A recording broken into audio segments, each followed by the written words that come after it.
Shalom, pessoal. Hoje a gente vai gravar um vídeo falando sobre um falso rabino. Vamos falar assim dessa forma, né?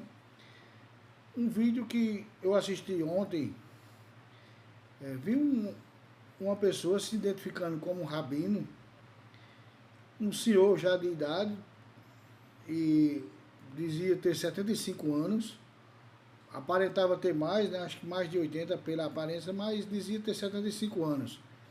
Ele falando que aos 5 anos de idade começou a estudar, isso aqui no Brasil, né? Em São Paulo. Começou a estudar e com 13 anos fez a Bar Mitzvah e foi contando a história. Ele falou, antes um pouquinho também, ele falou que era judeu sefaradita, que veio de Espanha e Portugal. E foi um monte de contradição, porque já começando por aí, até onde eu conheço, não tem nenhum rabino daquele pessoal que saiu de Portugal daquela época para o Brasil. De 1500 para cá, eu acredito que não tem ninguém daquela época hoje, aqui.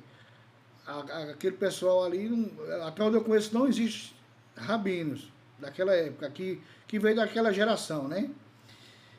E ele fala que com 26 anos começou a ser rabino, numa cidade do interior de São Paulo, uma cidade pequena, e depois foi para uma cidade maior, em São Paulo, e a sinagoga dele tinha 1.200 famílias. Uma mentira absurda, também acredito. Não, até onde eu conheço, acho que no Brasil não existe uma sinagoga com 1.200 famílias. Aqui no Brasil eu desconheço. Eu não tenho todas as fontes, mas eu acredito que não tem 1.200 famílias numa sinagoga nenhuma aqui no Brasil. Se juntar tudinho, talvez vai dar isso aí. E olhe lá. E assim foi mentindo, né? Era um vídeo, se dá para perceber que não era um rabino.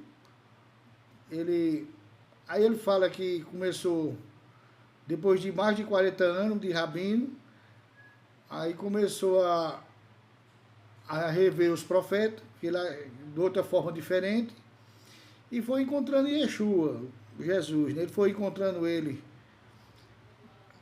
na Escritura, e foi mudando as coisas, e fala de um sobrinho dele também, que se tornou messiânico,